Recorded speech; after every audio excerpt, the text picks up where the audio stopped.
কিন্তু দেখেন, তিনি সাধারণ মানুষ কি চায় এটা বুঝতে পেরেন তিনি কখনোই ওই পথে যান নাই, এবং তিনি এক প্রকার বিএনপিকে স্যাক্রিফাইস করেন অন প্রিন্সিপল, যে তিনি বাংলাদেশের সাধারণ মানুষ, তিনি যদি সেদিন যেতেন তাহলে বিএনপি বাঁচত, কিন্তু বিএনপির সাথে জনমানুষের যে দূরত্ব তৈরি হতো সেটা ঘোচানো খুবই খুবই কঠিন হতো।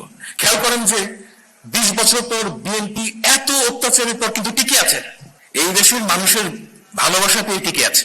এই কাজটা সহজ ছিল না। এটা হচ্ছে গিয়ে ওনার একটা অনন্য ব্যাপার যে ওনার পলিটিক্যাল ইকুইপমেন্ট এটা পিয়ারলেস, এবং এই জিনিসটাকে ছোট করে দেখার কোনো উপায় নেই। আমাদের শিক্ষিত সমাজ এই জিনিসটাকে কখনোই বোঝার চেষ্টা করে নাই, কিন্তু আপনি যখন তার লাইফটাকে দেখবেন যে এই কাজটা তার পলিটিক্যাল ক্যারিয়ারের সবচাইতে বড় অর্জন, যে তিনি এই দেশের সাধারণ মানুষ এদের বিপক্ষে যান নাই, উনি মারা গেছেন, এই দুঃখ আমার সারা জীবন থাকবে।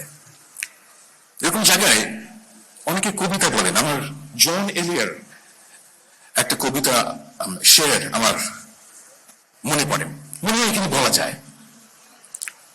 बिछड़ा कुछ इस अदा से कि रुत ही बदल गई, बिछड़ा कुछ इस अदा से कि रुत ही बदल गई, एक शख्स सारे शहर को वीरान कर गया।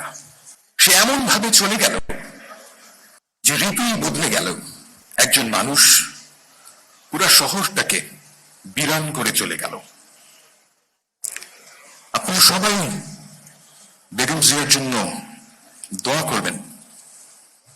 আমি এই মানুষটাকে ভালোবেসেছিলাম, আমি আল্লাহর কাছে দোয়া করি যেন তিনি যে প্রিন্সিপাল গুলো আপহোল্ড করেছিলেন সেটা যেন এই দেশে টিকে থাকে। সবাইকে ধন্যবাদ।